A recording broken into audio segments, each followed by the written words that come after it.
Most of the time we see eye to eye, and it's not like us to be staying up to fight. Most of the time you were so in love. Oh, what did I do, what did I say? Once up, tomorrow will be just fine, but I want you tonight. Roll over, baby, don't be upset. How can you fall asleep when you feel like this? So come on, baby, let me hold you instead. Meet me halfway from your side of the bed. Roll over, baby, roll over, baby.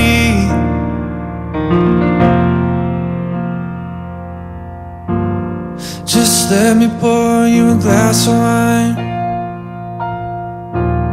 I'll sit right here, you can say what's on your mind. I know you know I'm on your team. You tell me I got work to do, and I agree. Tomorrow will be just fine, but I want you tonight. Roll over, baby, don't be upset. How can you fall asleep when you feel like this? So come on, baby, let me hold you instead. Meet me halfway from your side of the bed. Roll over, baby, no. Roll over, baby. Roll over, baby.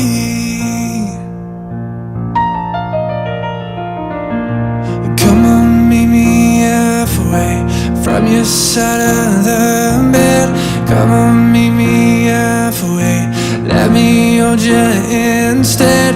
Come on, meet me halfway from your side of the bed. Come on, meet me halfway. Roll over, baby, don't be upset. How can you fall asleep when you feel like this? So come on, baby, let me hold you instead. Meet me halfway from your side of the bed. Roll over, baby, no. Roll over, baby. Roll over, baby. Oh, roll over, baby.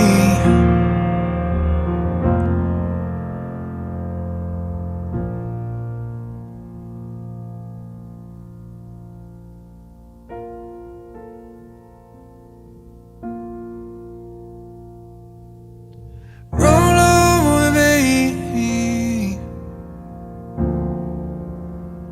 You know I love you. You know I want you. So roll over, baby.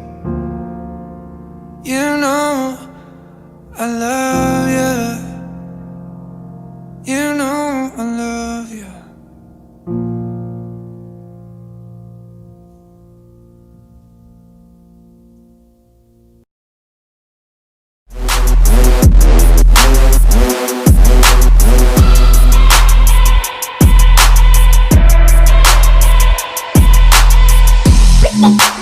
Ain't nobody stopping. Ain't nobody stopping.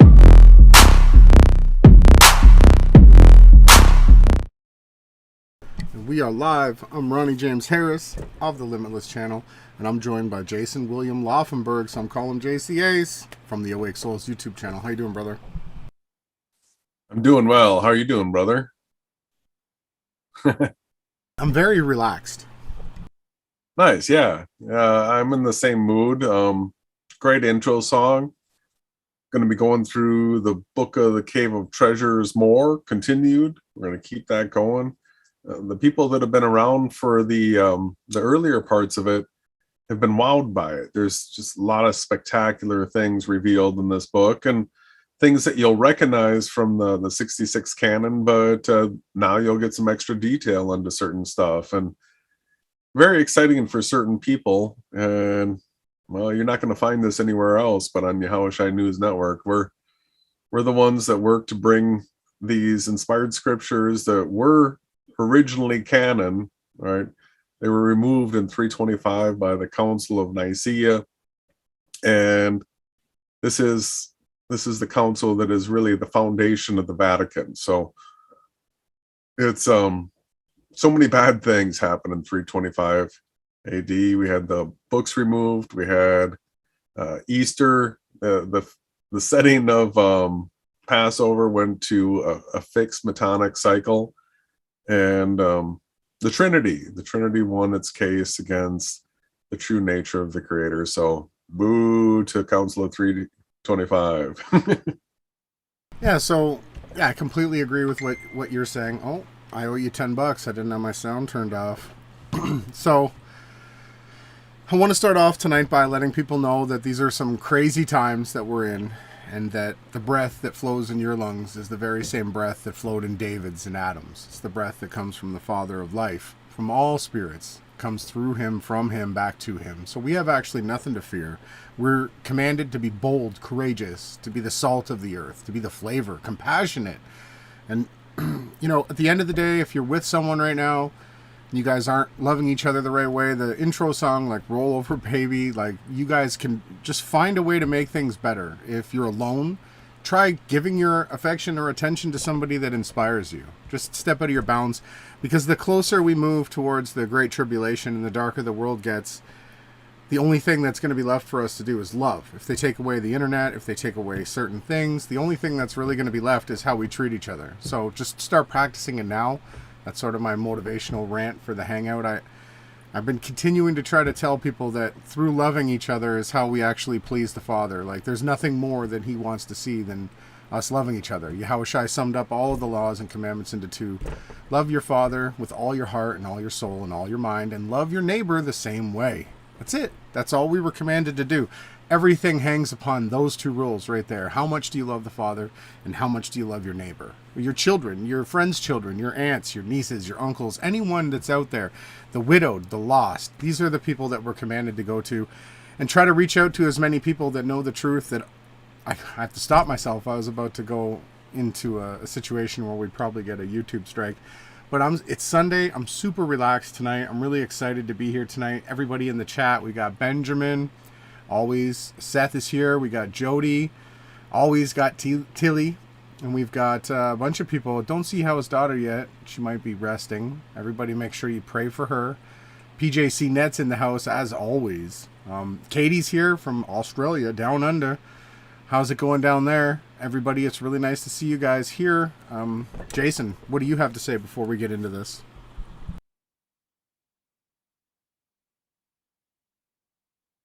For the most part, it's going to be scriptures. We're going to be going through scriptures.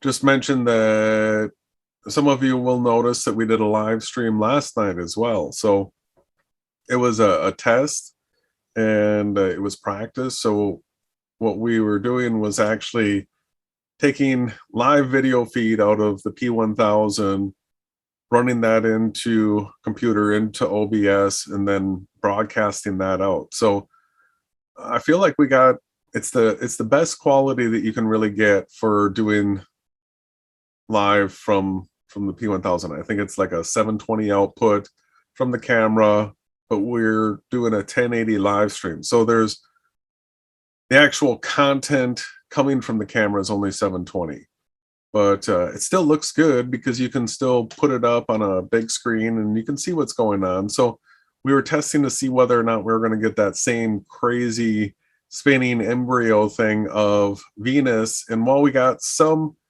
unique actions out of it, it wasn't the same as on trumpets.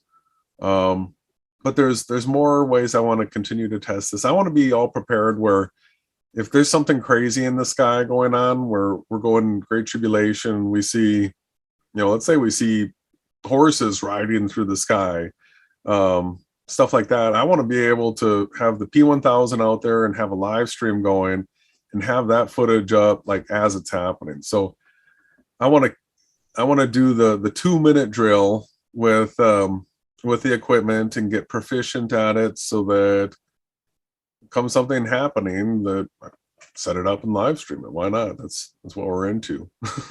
Right? Got a special guest. I got to give a huge shout out to Toolbox Ted, aka Robert. He's joined us for the live stream. That's awesome to see. I wonder what he thought of the tumbling, flipping, rotating pattern Venus that we filmed. Super nice to see Toolbox Teddy up in the house. Yeah, Jason, that was your cue. No, absolutely. And I just want to let Robert know that talk to Brandon today, and we're working on plans on getting him up here soon. So we'll stay in communication. But yeah, thank you for joining. Hopefully you got to see that Venus footage. It's pretty surprising. Yeah, but so tonight the focus is going to be these scriptures. So for people that are new, that don't quite know about all this yet, there's more than just the 66 books of what's called the Bible now. So it was at the First Council of Nicaea that a big swath of them were removed. And then since that was 325 AD. Since that, the Vatican has worked to continually remove more and more and more, where even what's called the Apocrypha, there was an Apocrypha still in the King James Version of the Bible. Mm-hmm. And it really wasn't up until real recently that those books were actually removed. So removing's bad. It's like if you've got a video file and you just take a section out of it, all of a sudden, boom, that section doesn't work. You take another section out, that section doesn't work. Eventually, as you continue removing all these different sections, like the movie or whatever it was doesn't make sense anymore. And so we're all for having all of it there, plus the bonus footage. And if we get any director's take or cuts or something like that, that'd be fantastic too, right? Well, I guess Robert has let us know that we have to also give a shout out to his fiance Misty, who's also watching with him as well. She was definitely interested in seeing the footage, and she was interested in checking out the camera and all the different theories that we've been bouncing back off Robert and Misty, our friends here in Austin. It's always nice to see local people showing up and checking out the stuff. Like, that's just makes me really happy to see the pair of them tuning in. Becca Shine's showing up. Good to see her as well. And I'm pretty sure I mentioned Benjamin. Benjamin is always doing such a great job in the chat. And everybody make sure to pray for Yahawa's daughter. She's not feeling her best, but she's here in spirit always. So yeah, we do have to get into the scriptures, but just to add on to what Jason was saying, so in Ethiopia, a bunch of the scriptures were kept. The Book of Enoch was actually kept in the Ethiopian church, as well as the Holy Spirit, or the breath of the Father, was sent to Ethiopia, right? After the apostles and all that, they took it there, and that's where it was rested. So, and the Holy Spirit is likened unto the Apocrypha. So the original inspired words are being brought back. They have been brought back. There was like 366 books that Enoch spoke of that he was given the books for. Enoch was given everything, all the different books. And we've been putting them back together. Now, the Cave of Treasures might actually consist of 5 or 6 books. Jasher could be 20 books. We don't know exactly how it was broken up, but what we do know is if you're explaining to somebody that might think Adam and Eve only ate vegetables, and you say to them, well, what was it that Abel offered? I had a conversation today with another local person that's following and into the truth. The answer was that Abel took up the best of his animal meat and fat to offer up. So the eating of animals had already taken place, so most people don't know that. But what you don't understand is that wasn't the reason why Cain's offering was denied. It was because they were both born with twin sisters. First Cain with his twin sister, and then Abel with his twin sister. And the way that the genes were set up, the code, instead of talking about theoretical things like DNA and things that we can't prove, code, right? There was a set amount of code. So two foxes can create 7 colored children foxes. So all of the DNA was put into Adam and Eve in the way that they were separated. And Cain rebelled. His offer, Yahweh had said no. No, I set up the code for you to marry and to marry this way. Cain didn't like it. He ended up killing Abel.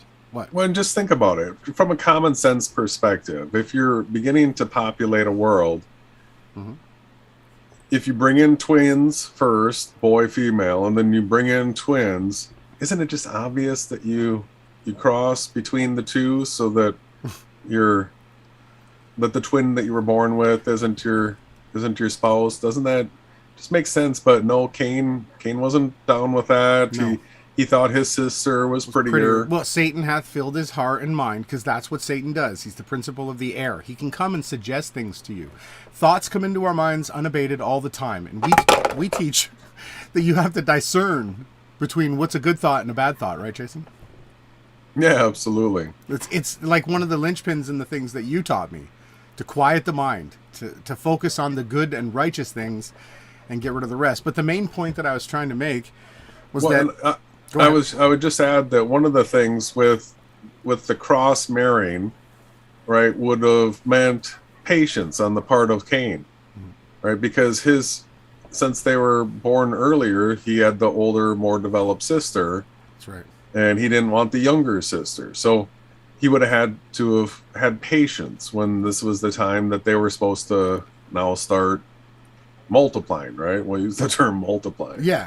Repopulating the earth. So, okay, Yeah. the main point here that I wanted to bring up was the fact that I can enunciate these things and explain them to you. And the reason they were taken out was that so that people could come and attack the validity of the scriptures, saying, what kind of a God is this? Because he brought vegetables, he was denied the right to, he killed his brother, because all it says in the regular 66 book canon is that Yahweh didn't accept his offering. He chose Abel's. That's as far as they go, right? So they took the books out, and this is just one small example. This becomes greatly magnified when we start talking about all the different stories that have been whittled down. You don't know anything about Yahawashi's birth. You don't know anything about how he went through the stages of his life. They've taken that right out. You don't know anything about Mary and the way that she was conceived. They take out so many of the key points with John the Baptist, and there's all these different things that then come together, including, let's say, the book of Thomas, which completely gives you almost all the different keys to understanding the parabolic language. They hid all of this. The language that's been dead for 2,000 years is a parabolic one, where instead of using words, the words were actually pictures. Then you can interchange the pictures and you can have dual meanings. It was done this way so that only the people that had true righteous hearts would be given the knowledge, because they would seek it. You have to become young again to enter into the kingdom, like a young child. The reason that is because a young child is just hungry for knowledge. And they just take it in. They don't say, well, yesterday I learned that ABCD is ABCD. Now it's Abagada. They won't say that. They'll learn Abagada when you teach them the next level, right? And this is the most important thing that Jason and I have been doing since we started working together was definitely pointing out the holes in reality, to the fact that you live in a supernatural place. It's not a spinning sphere flying through space. It's a flat stationary realm that's completely built around you as the center point, and me and Jason. It's a fully immersive 3-dimensional realm where everything lights up for you depending on your choices inside the game. And they've mangled the scriptures. Basically, the parable of Yahawashi he was the parable of the word, right?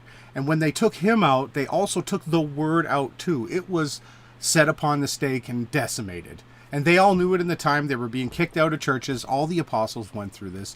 This isn't anything new. But for anybody that's tuned in that might not know the scriptures, as well as people that are constantly tuning in, I just want you to know that what you've been taught has only been a small fraction of the truth. We can actually put things back together the way that we have and give you a complete picture. It's the light within the word that matters. It's not the fleshly understanding that we've been taught in school or in church. If you've gone to these major church places where they teach you, what they do is indoctrinate you into the fleshly level. That's where Satan went and dwelled right away. He thought that killing Yahawashi was going to somehow give him power, when he ended up giving Yahawashi the keys to everything. He broke into hell, took everybody out, gave everyone a way to salvation. It was the worst thing that he could have ever done. So don't be like Satan. Don't just think of the word as a fleshly understanding. It's actually a heavenly level one couched within. So that's my basic rant.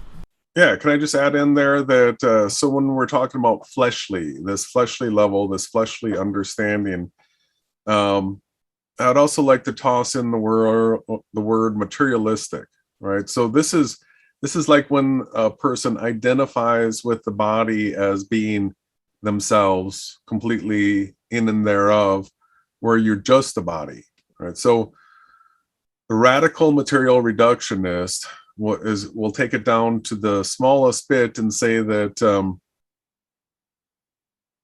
that you are only the sum total of all your body parts, right? And then if that body breaks and it breaks down, there is no more you, right? But spiritual people, the people that can see spiritual stuff, will know and understand that they are something above and beyond the body, that the body is more like an avatar. You have control of it, you experience this world through it, but you are not the body, because this body can come and go, yet you continue to exist. So the spiritual and fleshly also has to do with a person's level of identification with where, at what level they exist, right? Do you understand that you're more than just that body? So some people are limited by their materialistic view of this world to not be able to even comprehend the spiritual, thus making any spiritual language like above and beyond that. So this is a way of coding language, speaking in ways to spiritual people where nobody else is going to understand it, because they're just going to take this bread is bread, this water is water, and there's no parabolic meaning to it because they're radical material reductionists. Yeah, you couldn't have come in with a better point and a stronger point, because you've been the guy that's been destroying materialism since before I met you. That was your foundation, was the fact that we don't live in this physical nuts and bolts world. We live in this supernatural realm where we've been basically couched inside something that we're not. We've been fed a lie on our actual world view. Our foundation, our reality comes from where we are, who we are, why we're here. If you live on a spinning infinite ball, you don't understand the severity of the love of the Father for us. When you realize that he's literally just a few miles up. Well, I mean, the stars and the sun and the moon are just miles up, right? The Father literally is within us. He is in us. We are the temple. When Paul told people, the Father doesn't dwell in buildings made by hand and blocks that have been chiseled out by men. No, he lives in our hearts. He lives in things that we do that are loving. He is a loving, patient. I can't even explain to you guys. When you go out into this world and you see the beauty, when you can just walk through the hill country here in Austin, Texas, and you see the different wildflowers that are growing right now in October, and you can see that there's baby's breath and lilac and yellow flowers, there's four-eyed Susans, there's all these different types of flowers, and you can put them all together in an arrangement and put them in your house, and they're the absolute most beautiful thing you could ever see. If you see the complexity of love and care that went into designing something like that, and then you think, how much more does he love us? We are literally created in the image of him.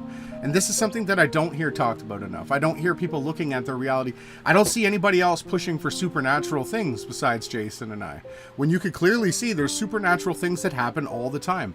I think that once, I don't know if, dead will be raised by somebody, or if it will happen when we enter into another realm. I don't know how that's going to work out, but I do think that more supernatural things have to take place for people to actually leave their paradigm there, because everybody's been boxed into this worldview and they think whatever the media tells them is true. And I'm just hoping that more supernatural is given, more love, more compassion, more boldness. I was listening to Dr. Barry Awe today, Jason, and after this rant, we could probably get into the scriptures, but I was absolutely floored when Barry Awe came out and started to give a presentation on how he only takes people that are gentle and soft as somebody who's filled with the Spirit. And I have to say that couldn't be anything further from the truth.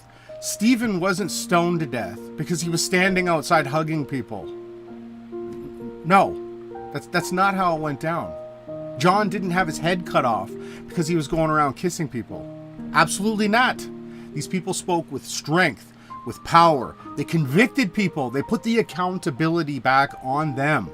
When you hold somebody, it would be better when people hear that it would have been better if you lived in Sodom and Gomorrah than you did today, because Sodom and Gomorrah didn't have the accountability added on to them. The more information we're given, the more accountability is upon us, right? So we are called to be bold, to be strong, to be the salt of the earth, to be flavor, not something dull and lackadaisy and, chasing butterflies all the time. No, you got to stand up for the truth. You got to fight.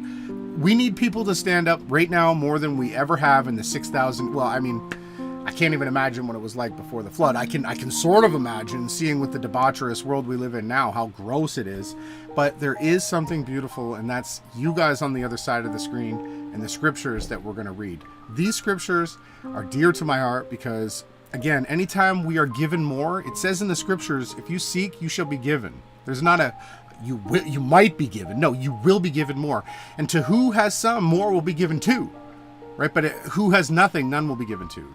The whole thing with seeking is that if you ask and if you have a heart that's true, if you set your heart's compass in one direction, it doesn't matter which way the wind blows you. It can blow from the right to the left. As long as you keep your destination that you started with, your heart destination forward, and you don't turn the boat around, you don't be like Lot or Lot's wife, you don't look back, you keep going, you will always end up in your destination. That's the greatest thing, Setting that compass, that's the heart's motivation, it's the heart's desire. And that actually seems like it was determined before these bodies were born. So that seems to be something that's innate and inherent to our spirit. So I would suggest that if we were to die and be reborn, that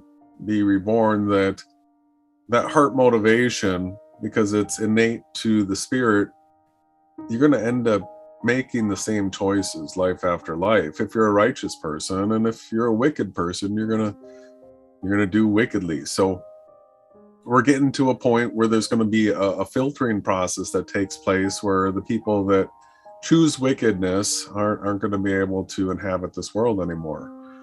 So let's get into the scriptures, brother, and because they really are amazing. I think people, I feel so good when I learn things that I didn't know before, and I have a broader context, more something's added to the paradigm, all of a sudden a connection's made, and those are like spirit-filled moments where I feel like I'm glowing. I'll feel like energy, and I love that rush. So I guess I could start off tonight, maybe. Let me get everything set up so that it's good. But yeah, I'm with you absolutely, Jason. The rush, the feeling when we find new truth. It's like when it's spoken of that we eat manna. When we eat it, it fills us. When we get truth, and that's why COINTEL disinformation agents will take pieces of truth and feed that to their audience as they're steering them off towards destruction. An angel of light will come to you and say sweet things. They'll hug you. They'll be soft and gentle, right? While they're walking you down the path to hell. Jason and I will scream out at you to get away from that car, or don't go on the highway, right? Don't be like the chicken crossing the road. Stay over here. That's our goal, Is the screen share working, Jason? Did I lose you? No, I'm here. I can see it. Okay. And looks good. I'm just getting it all set up. But yeah, my parable, I really do want people to... I want people to be bold and strong and stand up for the truth.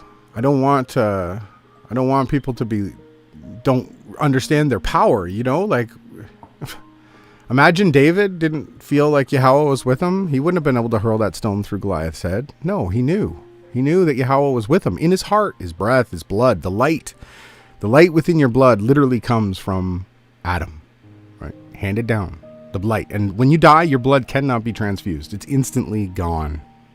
Okay. So let's get into this. We finished off. We were just not gone, but dead, not usable. Not usable. The blood, because the light is left. The blood, it's left. It goes back to whence it came from, right? Or to everlasting condemnation. But let's stick around with the truth here. So we had gotten to the end of So there's part 1, part 2, and this is part 3. We've gotten to the end of the ark resting. It says here, Noah leaves the ark. And it says, and in the 601st year of the life of Noah, on the first day of the month of Nisan, the waters had dried up from the face of the earth. So again, Nisan, right? Nisan 1 would be the first new moon after we see the equinox. Right? Correct, Jason? You have Abib, isn't it? The last month? No, Adar. Adar and then Nisan. Right? Yeah, I usually call it Nissan. I had a bunch of them. But yeah, so it was Abib. It was Abib originally. And at some point it got changed to Nissan. And so there's one really important rule with the Hebrew calendar, and that is that to keep the first month, you go by the new moon after the equinox. So they had sundials. Everybody understands how a perpendicular stick in the ground works. And you can tell when the sun rises 90 degrees east and sets 270 degrees west everywhere in the world on the same day. So that means that we're not in the heliocentric model, and that the Freemason New World Order AE map model is impossible as well. But I love how you tied that in. Can I get back? But so yeah, that April 13th this year, I believe, was the first new moon after the equinox, and that's the reason why we're in Tishri right now. That's correct. 1 second, I was just getting the icon circle, the pointer circle to come back on. The main point that I wanted to make here, why I made the pause, was because, so before the flood, the Enochian calendar was different, right? Everything was different. But after the flood, this is when the flood ended and Noah's coming out of the ark. It just so happened to be on the very first month of the year. Go figure, right? I just want to point that out.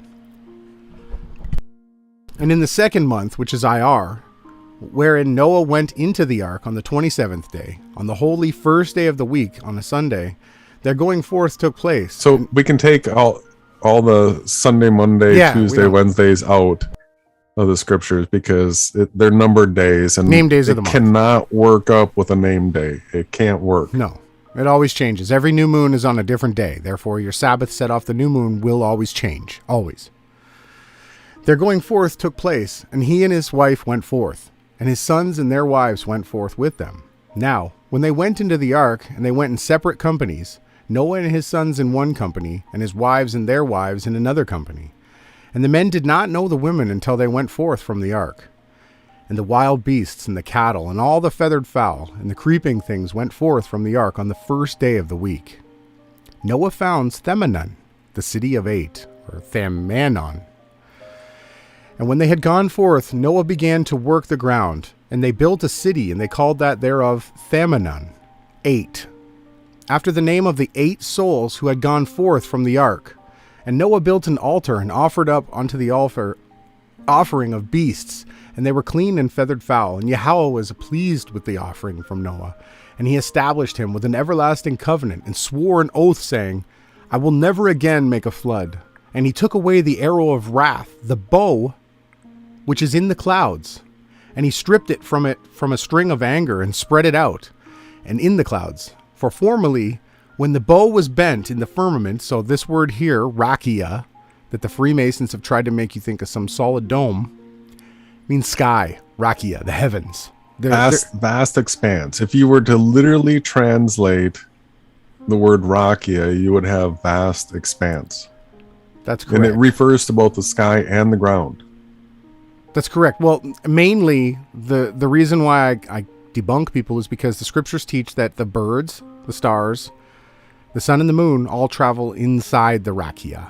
As well, there is a rakia around the face of Yahweh. So if you guys are going to tell me that Yahweh, a light spirit being, rolls around with a physical dome on his head, I'm going to ask you guys to do a little bit more research. But anyways, I'm a little dogmatic about that.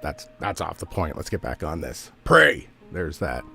And against that generation of the children of Cain, the murderer, they used to see the arrow of wrath placed in a position of a string of anger. But after the flood, they did not see the arrow on the string. Okay, so before the flood, right, there wasn't the oceans that were here, and it didn't rain.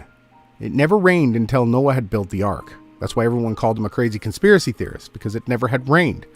But now, after the floods stopped, they came out of the ark on the first day of the first month, and the rainbow that was upside down, okay? So when we hear a bow is what the sky is. So the earth is flat, and you have a bow and arrow as just touching the earth, the exact same shape as a rainbow. That's the way that the sky is coated around us.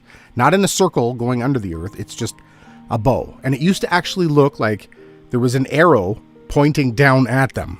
That's what they saw when they looked up in the sky, because Yahweh hath been mad at those people. He destroyed them all. Only these 8 people left. Do you want to comment before I continue?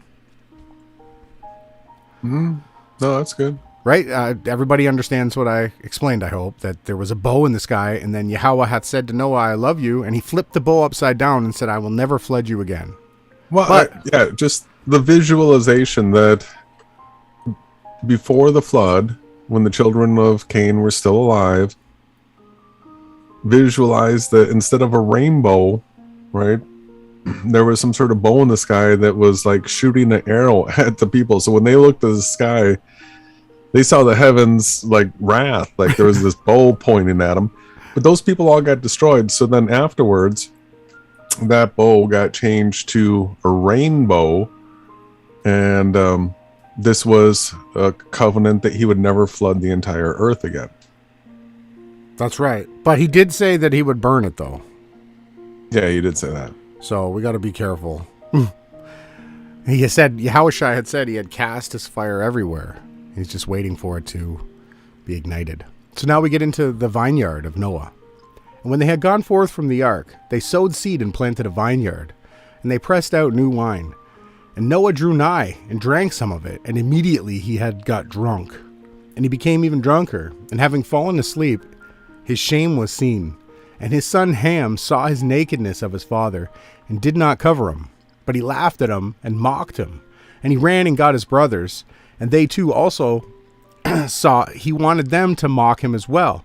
And when Shem and Japheth heard what they were dismayed exceedingly.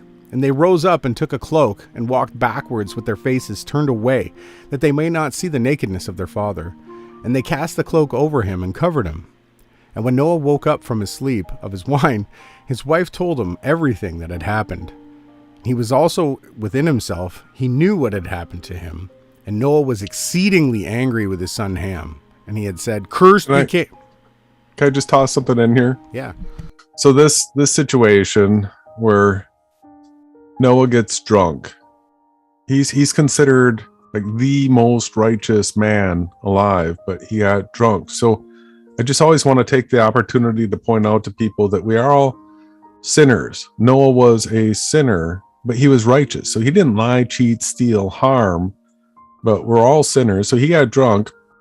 Now Ham is the son that is considered to be the father of dark-skinned people. The Egyptians, we know that for sure. So it does make sense here that Ham actually size shamed his father and tried to get his brothers to chime in on that as well. Mock him. He wasn't like, we don't have to go any further than that. But yeah, you explained it well. That's a better way to look at it, because then you'll have people like Zen Garcia come and tell you that Ham slept with Noah's wife. That's how debaucherous they take it. Same with the serpency doctrine, where instead of you find out that Cain was supposed to marry Abel's twin sister and vice versa, they tell you that Cain was the son of Satan because they had an orgy, which is an absolute filth. It's lies. Why, since the whole of the folly was Ham's, when Canaan was cursed, except that when the youth grew up and attained the full measure of understanding, Satan entered into him and became a teacher unto him of sin. And he renewed the work of the house of Cain, the murderer, constructed and made a reed instrument and harps and the fines, and the devils went in unto them and dwelt therein, and immediately wind was blown through them. The devils sang inside them and sent forth loud sounds. And when men struck the harps, the devils became operative inside them. And when Noah heard that Canaan had done this, he was grieved sorely, because the work of his error. through which the fall of the children of Seth had taken place, was renewed. For by means of singing and lewd play, and by the mad lasciviousness of the children of Cain, Satan had cast down the mighty men, the sons of Yahweh, into fornication. So, this is something that I want to point out. Okay, so the sons of Yahweh were the descendants of Adam, the original children before the flood. They were straight up the sons of Yahweh. They were pure, and they were driven down from the mountain because of music. Right? I just want to point that out. It was music, and that's how Satan still today, he'll use music. And that's why here, me and Viljar from Estonia work together to find music that's not being played by Team Satan. We go and find the underground labels, the people that aren't getting promoted, and that's the kind of music that we share. Lanny is kind of the guy I started with. Kind of got some popularity, but he has a nice song where he sings to, unfortunately, the name Jesus. But let's get back into this. And through the music, and I had said that, multiplied. And among the former generations, at length, Yahweh became wroth and made the flood. And Canaan was cursed because he had dared to do this. And his seed became servants of servants, that is to say, the Egyptians, and the Cushites, and the Mayans, and the Indians, and the Ethiopians, whose skins were black. And that's not to say that this hasn't been lifted, because this has been lifted. We are all one now. We are all brothers and sisters. We're all descendants of Abraham, and it's our spiritual choices that discerns where we are, not our skin color. But I'll continue. And because Ham was dared to make mockery of his father, he was called vile or lascivious all of the days of his life. Now Noah, in his lying down in sleep, having drunk wine, symbolizes the cross of the Christ, and the blessed man David singeth in the psalm concerning him, saying, Wake up, Yahweh, like a sleeping man, and like a man whom wine hath overcome. Let the heretics who say Yahweh was crucified hold their peace. Here David calleth him Yahweh, even as Peter the apostle said, Then Yahawashi, whom ye crucified, hath Yahweh made Lord and Messiah. He did not say Yahweh, but Lord, thus making known concerning the unity or oneness, this seems like a funny odd note. I don't think this is regular. This is a commentary. Because then we get on in this commentary, because we can completely destroy anybody, two persons who are united in one ship. So Yahweh sent his son Yahawashi to do his work. True, they were united because they were working together, but they were separate characters. Yahweh hath made Yahawashi his own man. Yahweh didn't become Yahawashi. Because then we get down here and we see this word Jew. There's no such thing as a Jew. None. There was a southern region of Judea, right? No Jews. But yeah, there were Hebrews. They were called Israelites. That's right. And then because Israel was stricken from the books, the name Israel was gone. There were no more Israelites. There still aren't today. The death of Noah. I'll read a little bit more and then you can take over. And Noah lived 350 years after he came forth from the ark, and he was sick unto death. Shem, Ham, and Japheth, and Ariphaxad, and Shelah gathered together unto him. And Noah called Shem his firstborn, and said unto him, Take heed, my son Shem, unto what I say unto thee this day. When I am dead, go into the ark, wherein thou hast been saved, and bring out the body of our father Adam. And let no man have knowledge of what thou doest. And take with thee from the place provisioned for the way bread and wine. Okay. This is, I'm getting all emotional. I still can't believe that they were practicing the Lord's victory meal like 1,000 years, 2,000 years before Yahawashi was even here. And take with thee Melchizedek, the son of Malachah, because Yahweh hath chosen from among your descendants that he may minister before him in respect of the body of our father Adam. And take the body and place into the center of the earth, and make Melchizedek to sit down there. And the angel of Yahweh shall go before you, and shall show you the way wherein ye shall go, and also place wherein the body of Adam shall be deposited, which is indeed the center of the earth. The four quarters of the earth embrace each other. So again, I want to point out the map that we've been showing. Do I have this close by? Let me get the map up real quick. Do you want to add anything while I'm pulling this up? No, it's just good to show the 4 quarters. And Oh, I don't like the way that it's doing this. I don't, not like that either. Sorry, everybody. 1 second. Maybe escape. It always works, right? Okay. If I move this over, it's giving me a hard time. There we go. Okay, look. So if we were to place the prime meridian and move it over so that it crossed through Israel, right? We would have the 4 quarters. So you could section off, this is 1 quarter. See up here? This is 1 quarter. This is 1 quarter. And this is 1 quarter. Now, if I make it smaller, oh, why is it doing this? Maybe if I open it in another link, it won't give me the correct perspective so people can see. Maybe if I go full screen. Sorry, that's the old one too. We try to use the new one. Is the new one there? Where? I don't know where you're getting this. There we go. From the Dropbox? That's where all of our maps are.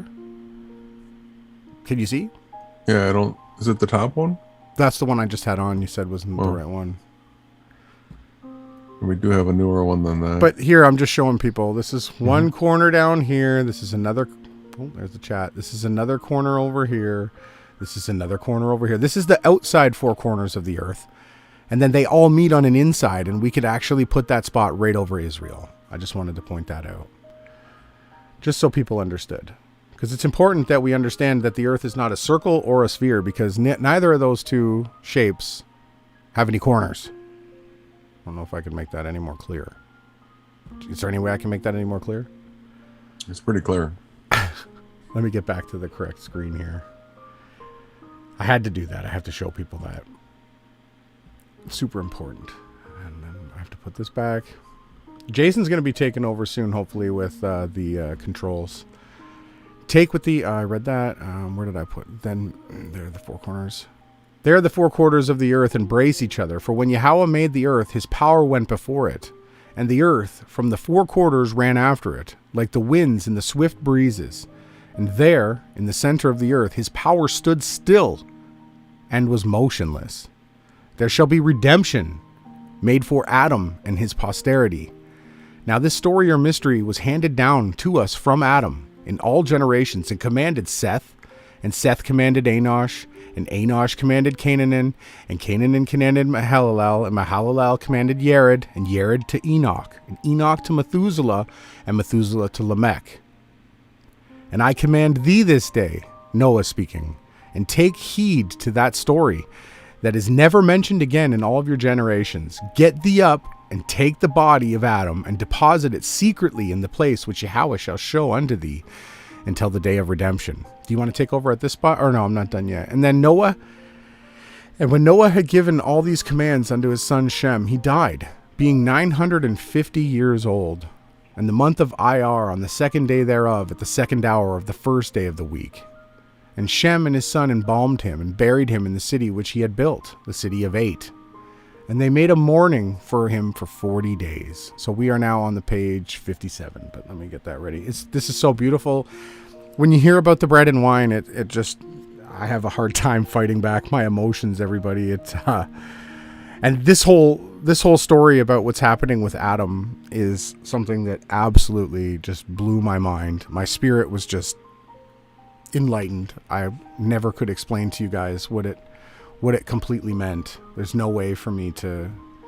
all we could do is just read it to you guys, and you guys have to pray to the Father that he gives you discernment. Yeah, and see how it talks to you. So we have some people that think this is something to sleep to, but others that think it's very exciting and invigorating. So I don't know, my channel name's Awake Soul. It's not Asleep Souls. This should be stuff that invigorates a person. Now, the music and all that kind of stuff, we try to make it peaceful and enjoyable, but not tiresome at all. So should we keep going here? Yes. The departure of Shem with the body of Adam. And after the death of Noah, Shem did as his father had commanded him, and he went into the ark by night, and brought out the body of Adam therefrom, and he sealed the ark with his father's seal, and no man perceived what he had done. And he called Ham and Japheth, and said unto them, My brethren, my father commanded me to go up and travel over the earth, even to the sea, the Mediterranean, and I am to see what the rivers are like, and then return unto you. And behold, my wife and the children of my house are with you in your care. Let your eyes be upon them. And his brethren said unto him, Take with thee a company of men from the camp, for the land is a desert waste, and is shorn of inhabitants, and there are wild beasts therein. And Shem said unto them, The angel of the Lord shall go up with me, and he shall save me from every evil thing. And his brethren said unto him, Go in peace, and may the Lord Yahweh our Father be with thee. And Shem said to Malachah, the brother of Shalah, the son of Canaan, and grandson of Arphaxad, the father of Melchizedek, and Yodzhak, his mother, Give ye me Melchizedek, that he may go up with me, and be a consolation for me on the road. And Malachah and Yodzhak, his mother, said unto Shem, Take him, and go in peace. And Shem gave commands unto his brethren, and said unto them, My brethren, my father made me swear that neither I nor any of your descendants should go into the ark. Nor he sealed the ark with a seal, and said unto them, Let no man go near it. Shem carries the body of Adam to Golgotha. And Shem took the body of Adam and Melchizedek, and went forth by night from among his people, and behold, the angel of the Lord, who was going before them, appeared unto them. And their journey was very speedy, because the angel of the Lord strengthened them until they arrived at that place. And when they arrived at Golgotha, which is the center of the earth, the angel of the Lord showed Shem the place of the body of Adam. And when Shem had deposited the body of our father Adam upon that place, the four quarters of the earth separated themselves from each other, and the earth opened itself in the form of a cross, and Shem and Melchizedek deposited the body of Adam there in the cavity. And as soon as they had laid it therein, the four quarters of the earth drew quickly together and enclosed the body of our father Adam. And the door of the created world was shut fast, and that place was called Karkapatha, or skull, because the head of the children of men were deposited there. And it was called Golgotha because it was round like the head. And Rishita, trodden down thing, because the head of the accursed serpent, that is to say, Satan, was crushed there. And Gabatha, because all the nations were to be gathered together to it. And then we have something from the Book of the Bee. And we'll go down here. There is an interesting part there, actually. Is there? All right, let's go through it. Yes. The Book of the Bee devotes chapter 21 to Melchizedek, and says that neither the father nor mother of this Melchizedek were written down in the genealogies. Not that he had no natural parents, but they were not written down. The greater number of the doctors say that he was in the sect of Canaan, whom Noah cursed. In the book of chronography, however, the author affirms and says that he was of the seed of Shem, the son of Noah. Shem begot Arphaxad begot Canaan, and Canaan begot Shelah and Mela. Shelah was written down in the genealogies, but Mela was not, because his affairs were not sufficiently important to be written down in the genealogies. The book of Adam says that Cain was the father of Melchizedek, that the angel of the face, or Michael, appeared to him and told him that he was going to send away his son from him. This same angel also appeared to Melchizedek and told him to go with Shem and to minister before the body of Adam in the center of earth, and also to Shem.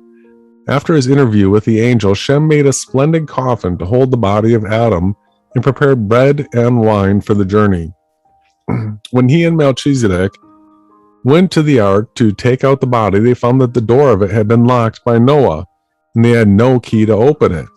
As soon as Melchizedek touched the lock, the door opened of itself, and the voice of Adam was heard to address him as the priest of the Most High God. Melchizedek went into the ark, and Michael helped him to carry out Adam's body, and Shem brought out the gold, frankincense, and myrrh. Shem laid the body in the coffin which he had made, and then shut the door of the ark. Melchizedek was 15 years of age when he set out with Shem. The voice of Adam told Shem when they arrived at the center of the earth, and as soon as the coffin touched the rock split asunder to receive it. And the following morning, Melchizedek builded an altar of 12 stones and offered upon it the bread and wine which Shem had brought from paradise. Do people understand what's being said here?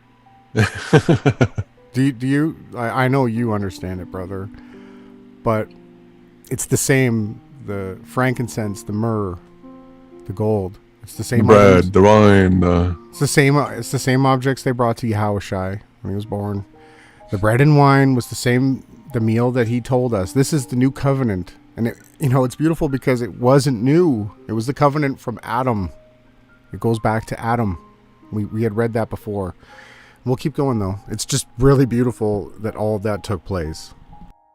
Shem's commands to Melchizedek. And Shem said unto Melchizedek, Thou shalt be the priest of the Most High Yahweh, because thou alone hath Yahweh chosen to minister before him in that place. And thou shalt sit or dwell here continually, and shall not depart from this place all the days of thy life. Thou shalt not take a wife, thou shalt not shave thy head, and thou shalt not pour out blood in this place. Thou shalt not offer up wild beasts, nor feathered fowl, but thou shalt offer up bread and wine always, and thou shalt not build a building in this place. And behold, the angel of the Lord shall come down to thee and visit thee continually. And Shem embraced and kissed Melchizedek and blessed him, and he returned to his brethren. Malachah, the father of Melchizedek, and Yodzak, his mother, said unto Shem, Where is the young man? And he said, He died on the journey, and I buried him there. Where he died, and they mourned for him greatly. We'll skip the note. What does this say again? The scribe's note. It's about Melchizedek, the book of the bee. Yeah, some different names. Wore a tunic of skin and dwelt with him and protected him. The King of Kings. But yeah, we can continue. The generations of Shem. And when Shem had lived 600 years, he died. And Arpachshad, his son, and Shelah and Eber, his sons, buried him. And Arpachshad was 35 years old when he begot Shelah, and all the days of his life were 438 years, and he died. And Shelah, his son, and Eber and Peleg buried him in Arpachshad, the city which he built after his own name. Salah was 30 years old when he begot Eber, and all the days of his life were 433 years. And he died, and Eber his son, and Peleg, and Reu buried Hill in Shilon, the city which he built after his own name. Eber was 34 years old when he begot Peleg, and all the days of his life were 464 years. And he died, and Peleg his son, and Reu and Serug buried him in Ebron, the city which he built after his own name. Peleg was 30 years old when he begot Reu, and all the days of his life were 239 years, and he died. And they buried him in the city of Peleg, which he had built after his own name. The migration to the land of Centaur. And in the days of Peleg, all the tribes and families of the children of Noah gathered together and went up from the east, and they found a plain in the land of Shinar. I like that name. And they all sat down there, and from Adam until this time they were all of one speech and one language. They all spake this language, that is to say, Syrian, which is Armenian, and this language is the king of all languages. No, that's absolutely wrong. The language is Paleo-Hebrew. Paleo-Hebrew. That's the name Yahweh and Yahawashi. That's the true correct language. So here's some disinformation. Now, ancient writers have erred in that they say that Hebrew was the first language, and in this matter, they have mingled an ignorant messiahs is bad. Yeah, well, we just explained to you guys, this is what they want you to believe. The people that put out this disinformation, the Kabbalists and the witchcraft people. You can skip that. These are notes. You have to go to posterity of Japheth. And the seed of Japhet became 37 nations and kingdoms, Gomar, and Yawan, and Madhai, and Tubal, and Mashika, and Tiris, and all the kingdoms of Lani. All these are the children of Japhet. And the sons of Ham, Cush, Mesrim, Egypt, and Pat, and Canaan, and all their children, the sons of Shem, Elam, the Elamites, and Ashur, Assyrians, and Aphikashar, the Persians, and Lud, and Aram, the Arameans, and all their children. Now the children of Japhet clung to the borders of the east, from the mountain of Node, which is on the confines in the east, to the Tigris and the confines of the north, and from Bactria as far as Gadaria. And the children of Shem held from Persia in the east as far from the sea of Tadhaskronos in the west. Unto them belongeth the middle of the earth, and they held sovereignty and dominion therein. The children of Shem occupied all the southern and a little of the western quarter. And Reu lived 32 years and begot Surag. And in the days of Reu, in his 130th year, Nimrod, the mighty man, the first king on the earth, reigned. And he reigned 69 years, and the beginning of his kingdom was Babel. This Nimrod saw the figure of a crown in the heavens, and he called Sisan, the weaver, who wore a crown like unto it, and he set it on his head. And because of this, men used to say that the crown came down to him from heaven. And in the days of Reu, the 1,000 years came to an end. You want to take over, brother? Sure. Yeah, we're now ending at, that's the 1,000 years. Yep. We just whizzed through 3,000 years of history. We're on part 3, right? It's funny how it works like that. It doesn't seem to be fit right. Yeah, that's good. And the 4,000 years, the reign of Reu, to the 26th year of the life of Ehud. By the way, that was excellent reading. Those are some of the hardest reads. Some of the words aren't correct in here, you guys. It's tough to read. And in the days of Reu of Mesariah, who were the Egyptians, appointed their first king, and his name was Pontos, and he reigned over them 68 years. And in the days of Reu, a king reigned in Shabah, or Saba, and in Oriphar, or Hivala, and there reigned a Seba 60 years of the daughter of Saba. And for many years women reigned in Saba, until the kingdom of Solomon, the son of David.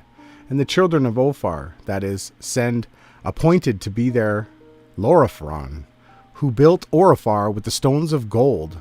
Now all the stones that are in Ophir are of gold. And the children of Havilah appointed to be their king, Haviel, who built Havilah, that is, hand, or India. And Reu died, being 239 years old, and Sharug his son, and Nohar, and Terah is an interesting name, buried him in Aran, the city which was built after his own name. And Sharug lived 30 years and begat Nohar, and all the days of his life were 230 years. And in the days of Sharug, the worship of idols entered the world. And in his days the children of men began to make to themselves graven images. And it was in that time that the indoctrination of idols into the world took place. For the children of men were scattered all over the earth, and they had neither teachers nor lawgivers, and no one to show them the way of truth whereon they should walk. And for this reason they became confused and fell into error. Some of them, through their error, adored the heavens, and some of them worshipped the sun, and the moon and the stars, and some of them the earth, and wild beasts, and birds, and creeping things, and trees, and stones, and creatures of the sea, and the waters and the winds. Now Hasatan had blinded their eyes, so that they might walk in the darkness of their error, because they had no hope of resurrection. Okay, I want to make something really clear here. Jason and I have been explaining to you guys that there is reincarnation. Resurrection. It was commonly known in the days of Yahawashi and before, and this was something they also stripped away. They took this out because you'll get guys like Enter the Stars, Casey. He'll tell you that the fallen angels can reincarnate, but not the Christians, right? Not the sons of Adam. No son of Adam will ever reincarnate. Absolutely wrong. But I'll continue here. For when one of them died, they used to make an image of him and then set it upon his grave, so that the remembrance or the appearance might not pass before their eyes. And an error having been shown them broadcast in all the earth, the land became filled with idols in the form of men and women. And Sharug died, being 230 years old. And Nahor and Terah and Abraham and his sons buried him in Shanghai, or Shanghin, the city which he had built after his own name. And Nahor was 29 years old when he begat Terah. And in the days of Nahor, in the 70th year of his life, when Yahweh looked upon the children of men and saw that they were worshipping idols, a great earthquake took place, and all of their houses were overturned and fell down. But the people did not understand within themselves, and they added to their wickedness. And Nahor died when he was 147 years old, and Terah his son and Abraham buried him. Terah was 75 years old when he begot Abraham. And Terah was 75 years old when he begot Abraham. And in the days of Terah, in his 90th year, sorcery appeared on the earth in the city of Ahor, which is Haran, and the son of Abar built. Now, there was in that city a certain man who was very rich, and he died at that time. And his son made an image of him in gold, and set it upon his grave. And he appointed there a young man to keep guard over it.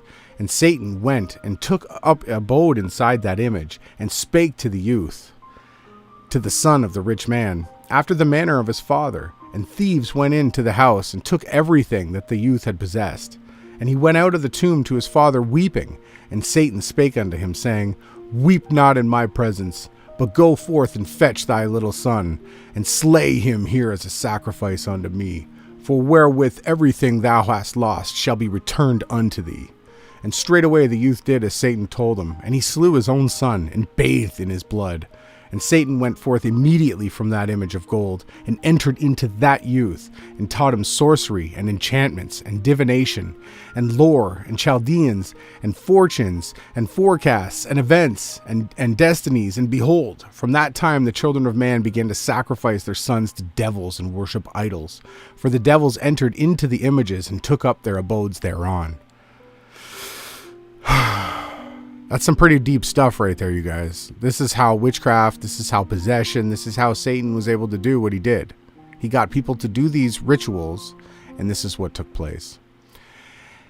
And in the 100th year of the life of Nahor, when Yahweh saw that the children of men were sacrificing their sons to devils and worshipping idols, he opened the storehouses of wind and the gate of the whirlwind, and a blast of wind went forth all over the earth, and it uprooted the images, and the places where offerings were made to devils, and it swept together the idols, and the images, and the pillared buildings in a heap, and piled them up, great mounds, all over the earth. And to this day now, to this blast of wind, learned men have given the name wind flood. But certain who have erred have said, these mounds existed already in the days of the flood of the waters. Now those who have said these things have erred greatly from the truth. For before the flood of waters there were no idols in the earth. And it was not because of the idols that the flood came, but because of fornication of the daughters of Cain. And moreover, at that time there was no men on the earth, which was a waste and desert, and our fathers were cast forth in the days of old, as it were into exile, because they were not worthy to be neighbors of paradise. And through the ark they were driven forth into the mountains of Carido, and from there they were scattered throughout the earth. For these mountains came into being because of idols, and in them are buried all the idols at that time, and the devils also who dwell in them are in these mounds. And there is no mound which hath not devils in it. And in the days of Nimrod, the mighty man of giant, a fire appeared which ascended from the earth. And Nimrod went down and looked at it and worshipped it, and established priests to minister there, and to cast incense into it. From that day the Persians began to worship fire, and they do so to this day. And Sisan the king found a spring of water in Daragan, and he made the white horse and set it over it. And those who bathed in the water used to worship the horse, and from that time the Persians began to worship that horse. And Nimrod went to Yakodora and Noda, and when he arrived at the lake or sea of the Ataraz, he found Yonatan, the son of Noah. A marginal note in the Syriac MS adds that Noah begat Yonatan after the flood, and he honored him in many things and sent him to the east to dwell there. And Nimrod went down and bathed in that lake. And he came to Yantan and did homage unto him. And Yantan said, Thou art a king. Doest thou homage unto me? And Nimrod said unto him, It is because of thee that I have come down here. And he remained with him for 3 years. And Yantan taught Nimrod wisdom and the art of revelation, divining. And he said unto him, Come not back unto me. And when Nimrod went up from the east, he began to practice the art of divining. Very, very many men marveled at him. And when in Adishar, the priest who ministered to the fire that ascended from the earth, saw Nimrod was practicing these exalted courses, and he entered the devil who appeared in the connection with the fire to teach him the wisdom of Nimrod. And as the devils were in the habit of destroying those who came nigh unto them by sin, the devil said unto the priest, A man cannot become a priest and a Mayagan until he hath known carnally his mother, and his daughter, and his sister. This is gross stuff, what they do here, guys. And the priest did this. And from that time, the priests and the Mayagans and the Persians and their mothers and their sisters and their daughters, they firstborn began to study the signs of the zodiac, luck and fate and happenings and motions of the eyes and the eyelids, as well as all the other arts of learning the Chaldees. Now all this learning is the error of devils, and those who practice it shall receive together with the devils the doom of judgment. Okay? Anyone who does astrology where they think, oh, the sign is this and I'm going to fall in love. All this stuff here is super witchcraft. You can look at the beautiful story in the sky of the child that was born, and there was the 12 stars. There's things in the scriptures that we're to look at, but we're not to try to make like, oh, they're telling me to do this or to do that. Yeah, fortunes or that kind of stuff. Absolutely wrong. Okay. And it's clearly saying you're going to be judged. Unless if you call upon the name of Yahawashi for salvation, right? What else? We got omens and fate, luck, and by Yantan, none of the Orthodox doctors have suppressed it. Nay, they have even practiced it. Now the Persians call it revelation, and the Romans astromenon. But that knowledge which the Mayans have, astrology, is sorcery and the teaching of devils. There are some who say that it doeth indeed teach concerning luck and happenings and future events and fate, but these are in error. Now Nimrod builded strong cities in the east, Babel, Nineveh, and Rasan, and Salak, and Sistaphon, and Abargaigan, Adahorabayagan, and they made 3 fortresses. I guess you could take over if you want now, Jason. Some of these words are pretty hard. Yeah, some are pretty hard. Yeah, that wasn't the best read. It was all a long run-on sentence that probably didn't make as much sense to everybody as I would have liked it to. But you can always pause the video and read it yourself if you can't understand what I'm saying. See, are we at the history of Abraham? Or yeah, we're at the history of Abraham. Cool.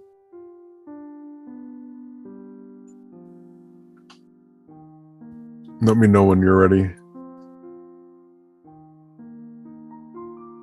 You're good to go, brother.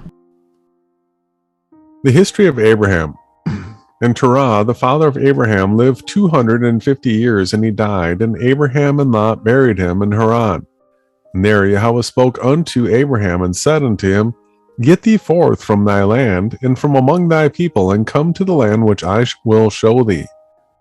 And Abraham took his household, Sarah his wife, and Lot his brother's son, and he went up to the land of the Amorites. And he was 75 years old when he crossed the desert from the Euphrates. And he was 80 years old when he pursued the kings, and rescued Lot his brother's son. Here's a note. When he was 12 years old, his father sent him to sell idols, and Abraham said, These are not the gods that can make deliverance. And he took away the idols to sell even as his father had commanded him. And he said unto those unto whom he would sell them, Do ye wish to buy goods that cannot make deliverance? Things made of wood and stone and iron and brass, which the hand of an artificer hath made? And they, the people, refused to buy the idols from Abraham. He himself had defamed the images of his father. Similar story in the 66 canon. An old translation says that Torah made idols of mud, and it is possible that some of these may be represented by the terracotta figures of gods and goddesses which have been found in such large number in recent years at Ur and other ancient sites in Babylonia. And as he was returning, he stepped aside from the road, and he set the images down, and looked at them, and said unto them, I wonder now if ye are able to do what I ask you at this moment, and whether ye are able to give me bread, or eat, or water to drink. And none of them answered him, for they were pieces of stone and wood. And he abused them, and heaped revilings upon them, and they spake never a word.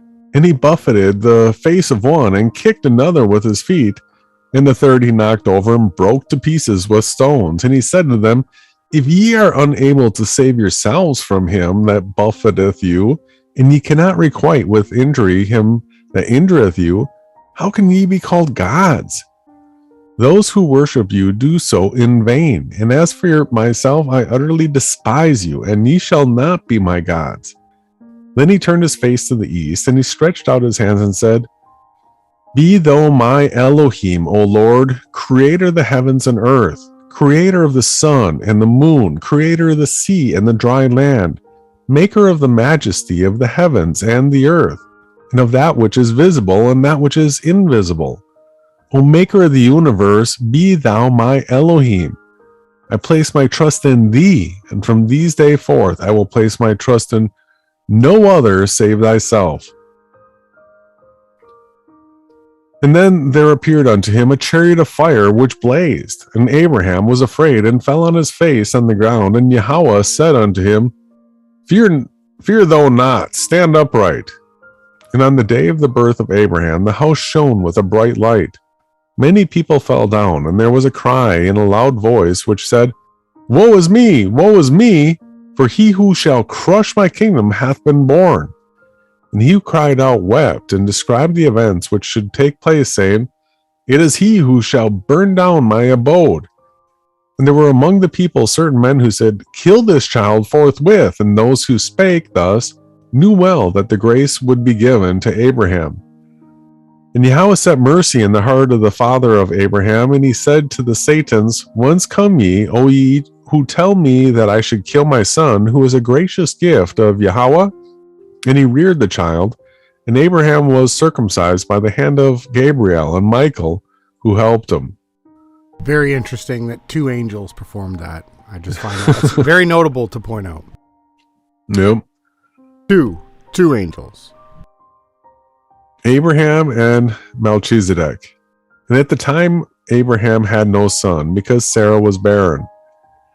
And when he returned from the battle of the kings, the agency of Yahweh called him, and he crossed the mountain of Jebus, and Melchizedek, the king of Salem, the priest of the Most High Yahweh, went forth to meet him. And when Abraham saw Melchizedek, he made haste and fell upon his face and did homage to him. And he rose up from the blessed Abraham, and Abraham gave Melchizedek tithes of everything which he had with him. And Melchizedek made him to participate in the holy mysteries of the bread of the offering and the wine of redemption. Again. So here you have the high priest making Abraham participate in the bread and wine and the holy mysteries. And this is who Abraham paid his tithes to. All right. Melchizedek blessed him and made him to participate in the holy mysteries.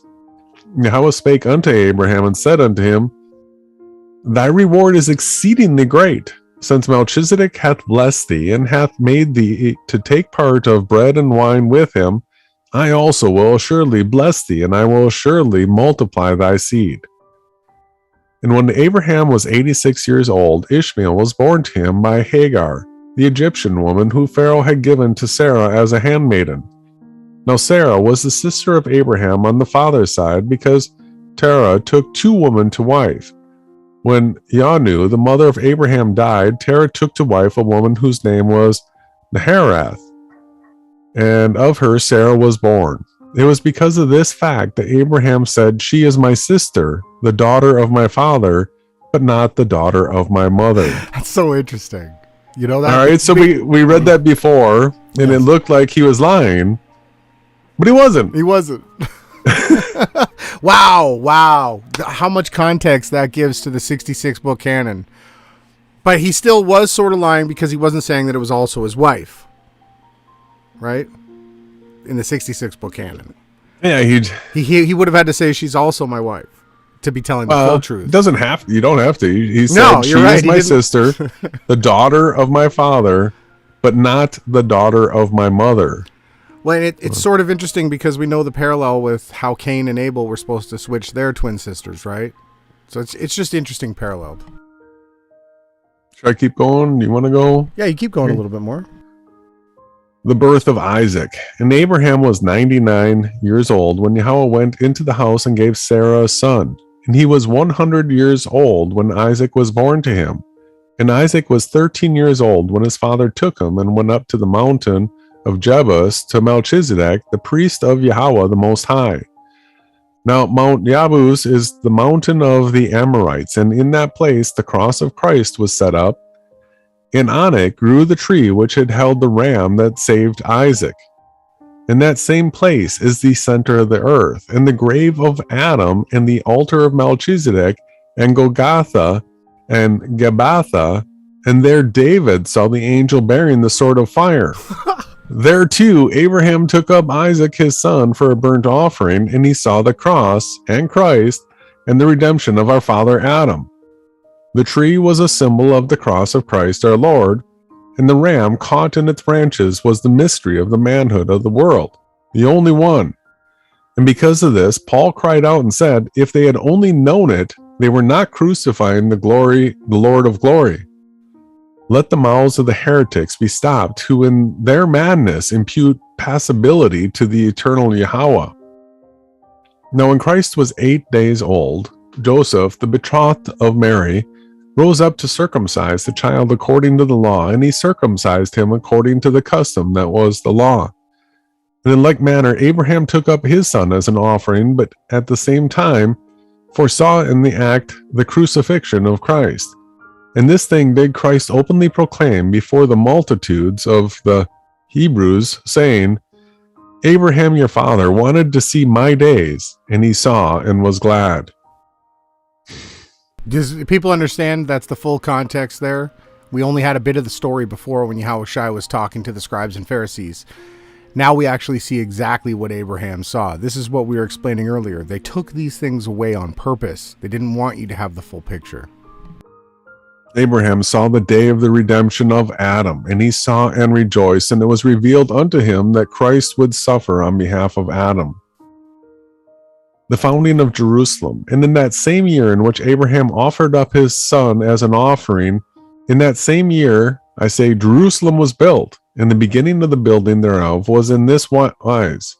Melchizedek having appeared and shown himself to men, the kings of the nations heard his history, and they gathered together and came unto him.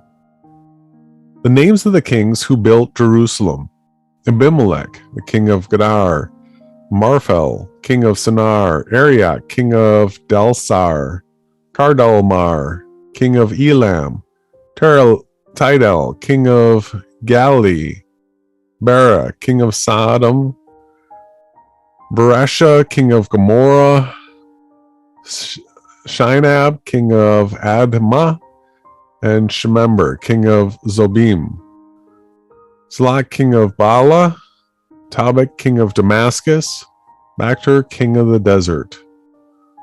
These 12 kings gathered together and came to Melchizedek, king of Salem, the priest of the Most High Yahweh.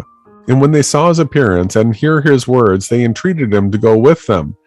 And he said unto them, I am not able to go from this place to any other.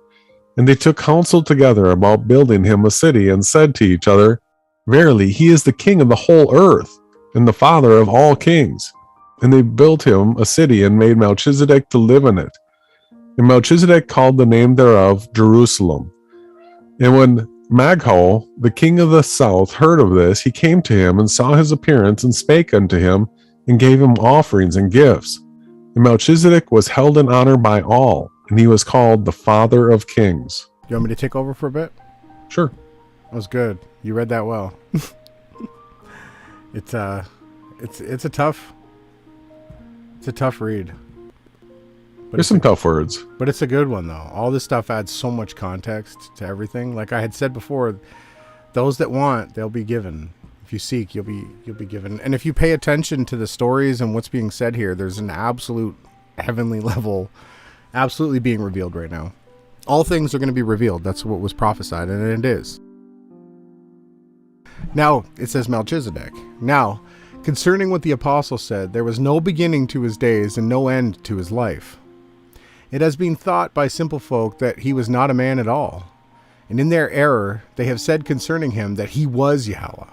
Yahweh forbid that there should have been no beginning to his days or end to his life. The apostle spake thus, because when Shem, the son of Noah, took away Melchizedek from his parents, no word is said as to how old he was when he went up from the east, and it is not said how old he was in the time of his departure from this world. Now, he was the son of Malachah, the son of Apashphekar, and the son of Shem, and he was not the son of one of the patriarchs. And the apostle said that none of his father's family had ever ministered at the altar.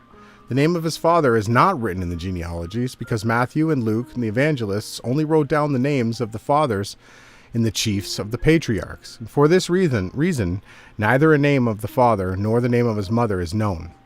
The apostle did not say that he had no parents, but only that they were not known. That's just a note. And then Kumaros. And in the 100th year of the life of Abraham, there was a king in the east whose name was Kumaros. He built Shemshet, or Shemosta, after the name of his son, Shemoshta. Sounds almost Japanese. And the name of his daughter was Kadol, and Purin, and the name of his son was Poran. And in the 15th year of the life of Reu, Nimrod went up and built Nisbus, and Edessa, and Haran, and Edessa, and Hiranath. And the wife of Dasan, the priest of the mountain, surrounded it with a wall.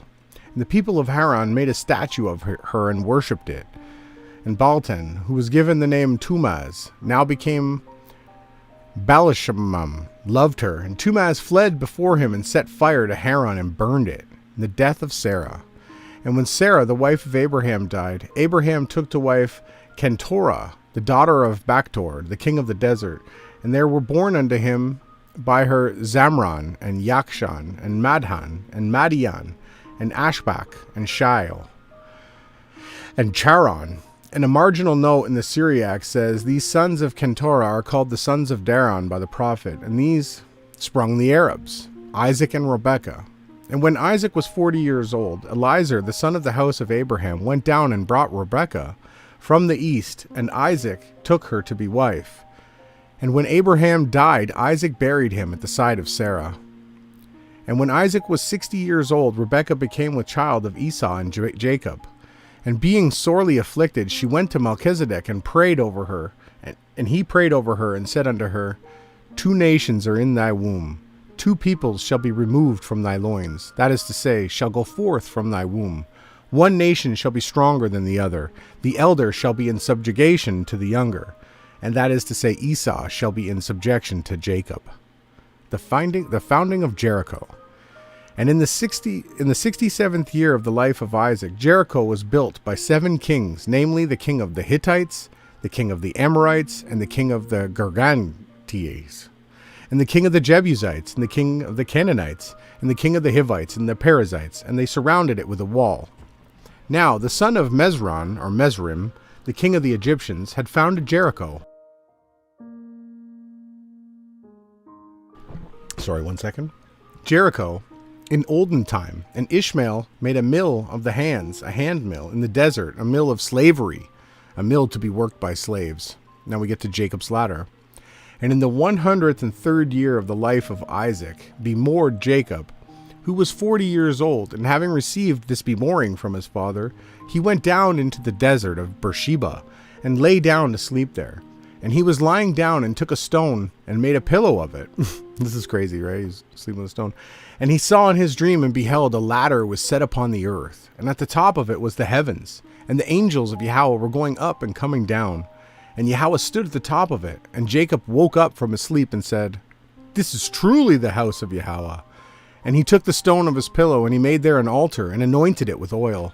And he vowed the vow, and said, "Of everything which I have will I tithe for this stone."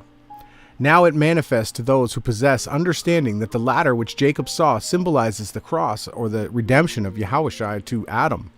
And the angels who were going up and down it were the ministers of Zechariah and Mary, and the Magi, and the shepherds. And Yahweh, who was standing at it, at the top of the ladder, symbolized Yahawashi, who stood on the cross, that he might go down to redeem us. Another note, the power of Yahweh, which was upon the top of the ladder, was a type of manifestation of Yahweh in the word in pure flesh of the formation of Adam. That's something that I want to understand here. I want everyone to kind of see here what the context of the writer.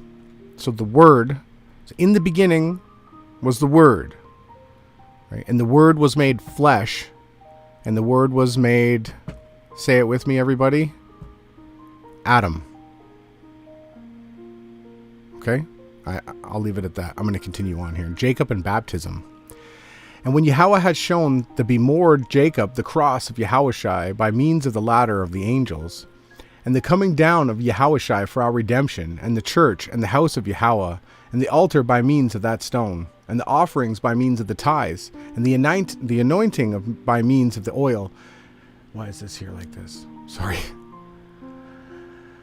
And Jacob looked and saw and beheld 3 flocks of sheep lying down by a well. And there was a great stone placed over the mouth of the well. And Jacob drew nigh and rolled away the stone from the mouth of the well, and watered the sheep of his mother's brother. And having watered the flocks, he took Rachel and kissed her. Now, by the well, the blessed Jacob indicated baptism, which was covered over or hidden from the races of men and the generations of the tribes. And the 3 flocks of sheep which were lying down there by the well are a type of 3 divisions and 3 groups who come for baptism. Okay. Everybody knows that's tuned in here that we've been talking about how good things come in 3s. Robert Farrell points it out here. Where is it? In one of his, this is again the Robert Farrell's website. The Testament of Asher. Oops, we don't need to hear the Testament of Asher right now. But in here we have, where is it up here? Good things come in 3s. Where is it? It should be right here. I don't know why I'm drawing a blank. So all this stuff is really good. But here, I'll put this in the chat just so people can have a link to this. So in here is the good things come in 3s. So we're talking about the most important thing to talk about when we talk about 3s is that there are 3 dispensations to the heavenly inspired word, right? We are in the 3rd dispensation right now, which is the renewal of everything that was lost. That's the 3rd dispensation. The 1st dispensation was of the Father, the Old Testament, or the Cave of Treasures. The 2nd dispensation was of Yahawashi, the Son, the Word, made flesh for redemption. And the 3rd dispensation was that of the Holy Spirit, or the breath of the living Father, which is being brought back, spoken through us to you to other people. There's a whole bunch of people that are doing this great work. But it's interesting that we have the parallel. Where's my scripture? That these, I don't think you have your screen. Oh, you got it. Yeah, I had it.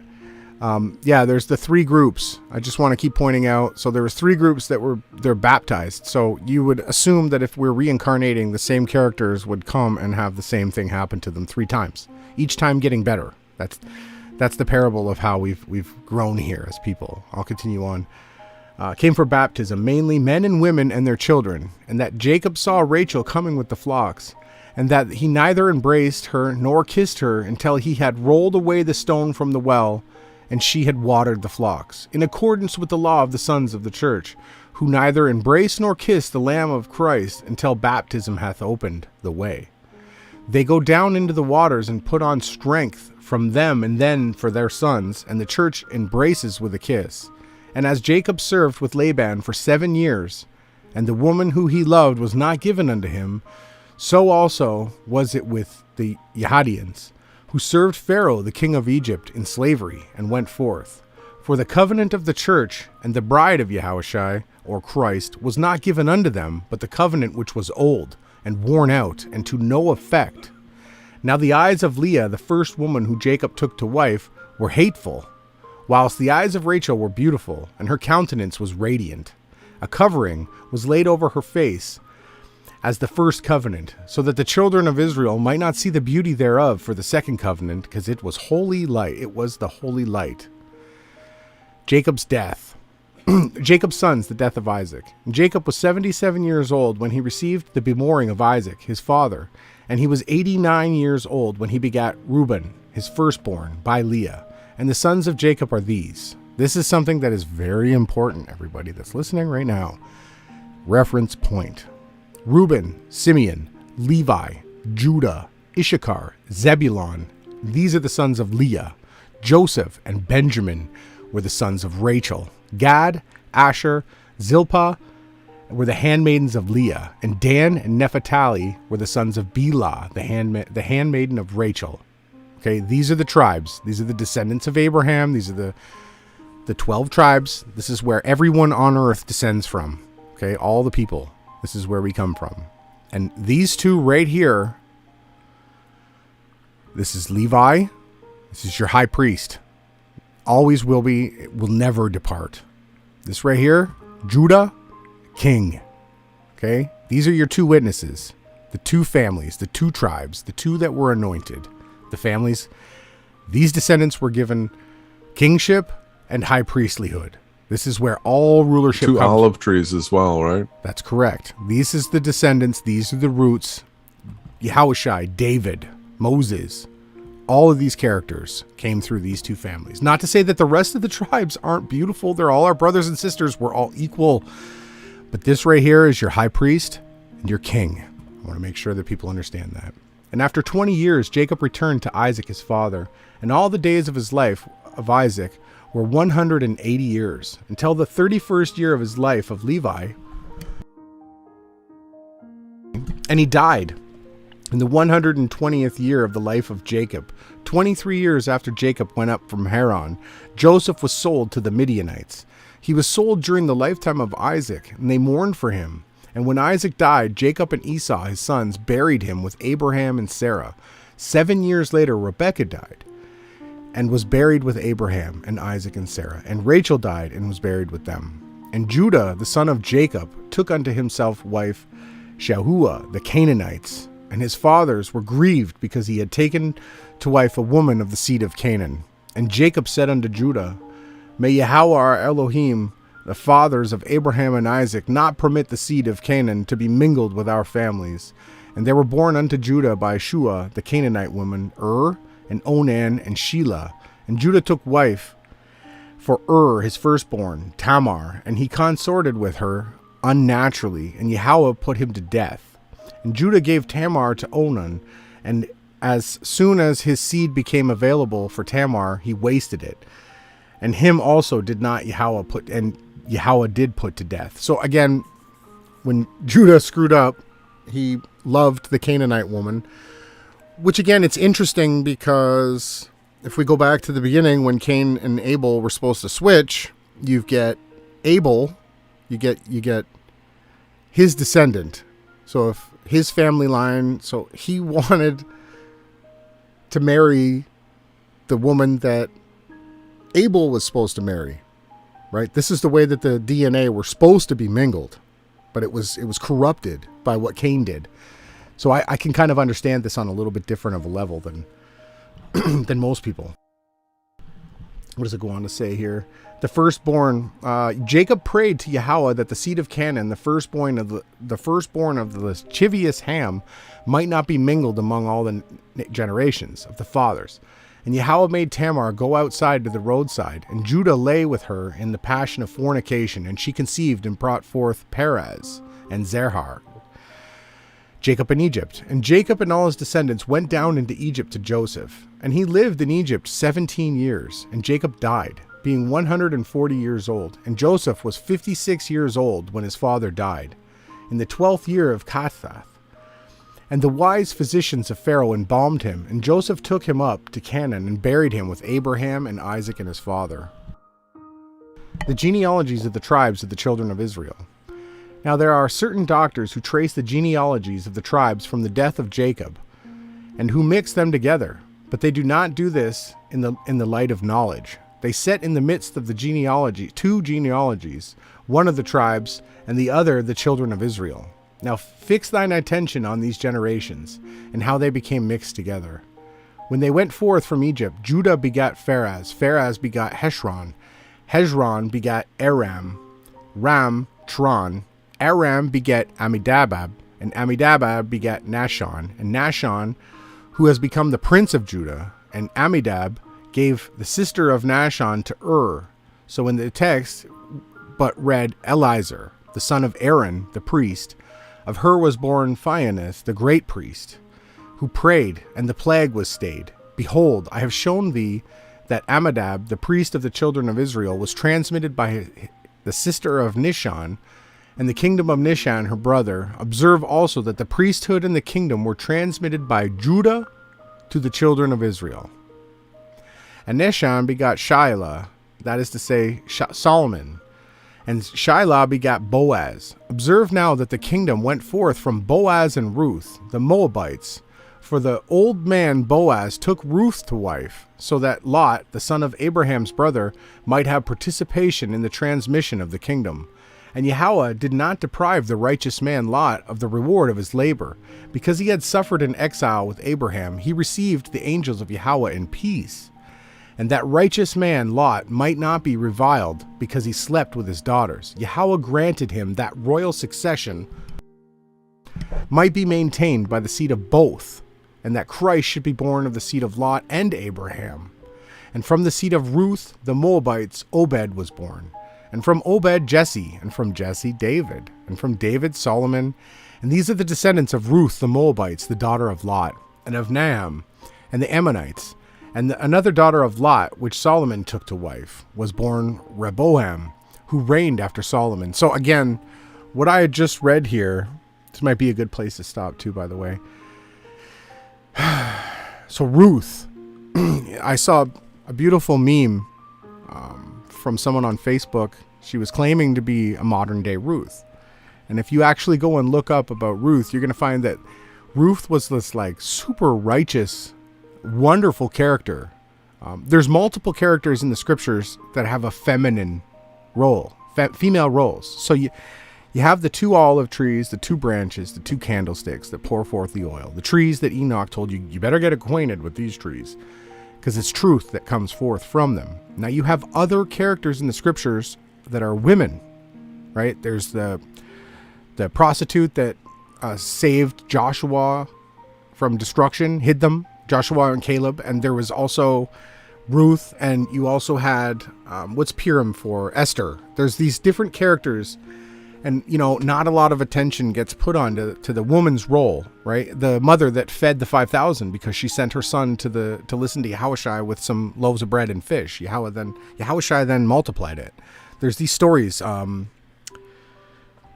Paul's friend, he got all of the spirit from his grandmother, who gave it to his mother. And this is something that we see over and over again, and it doesn't really get much attention. Lastly, what I wanted to say was, if you look at Adam and Eve if we're supposed to go back to the beginning to understand the end, I'll give you guys the instant understanding is that the king and queen of the kingdom of heaven and earth is Adam and Eve, right? Or how would I say it? Ha-wa-awa is how you say Eve's real name, and it means life. Ha-wa-awa.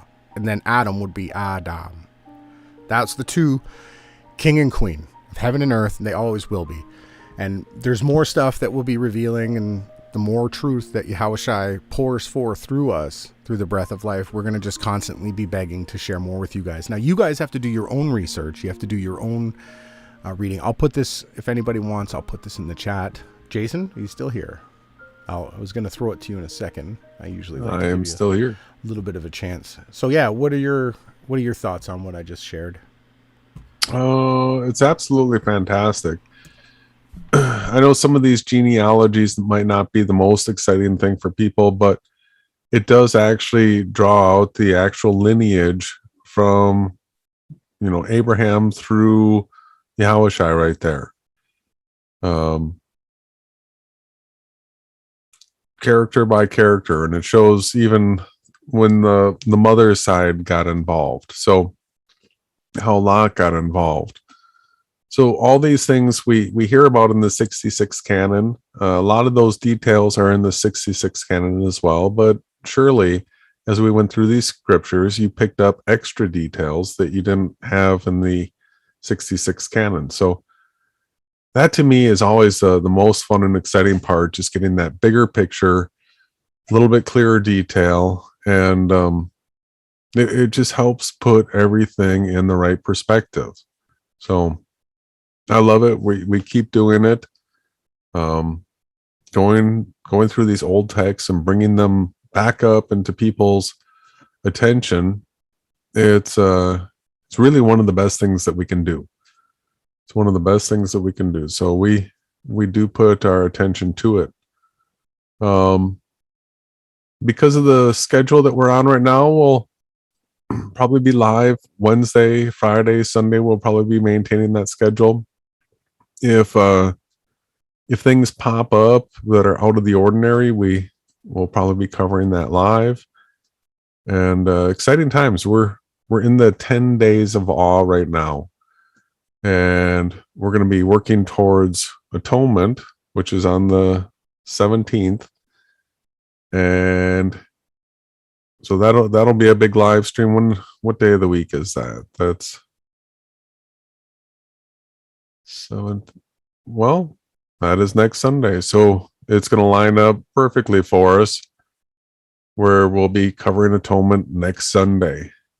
And then we'll be getting ready for Tabernacles, which starts on the 21st. So we're in the heart of the fall season right now, everybody. And I know you know that the signs are in the world right now that this could be the year where the Great Tribulation gets kicked off. We're hoping, not because we want to see all the destruction, but because we want that to get over with. It's got to start to get over with. So the sooner the better, in my opinion. Yeah. And we'll keep our eyes and attention on it. Yeah, we want to see the scriptures fulfilled. That's it. And not fulfilled in the way that we want them fulfilled, the way that the Father hath planned it. We want to see every jot and tittle fulfilled, line upon line, scripture upon scripture. I'm so thankful. I am so humbled. I'm eternally peacefully at rest knowing that we are going to be raised again no matter what. Each one of us that's here, all the people that have righteousness in their heart, everyone that called upon the name of Yahawashi for salvation, we're all going to be going into the kingdom super, super quick. But I guess I'll just finish it off here, and I'll say that the only thing that we want to get back to is the kingdom. And the kingdom is here. It's here right now. It's right here. It's in my voice. It's in your voice. It's in every kind deed and every kind act. And every time you love somebody, you're acting kingdomly. It's here. It's now. So I love you guys. Jason, where did they hear this? Only on Yahawashi News Network.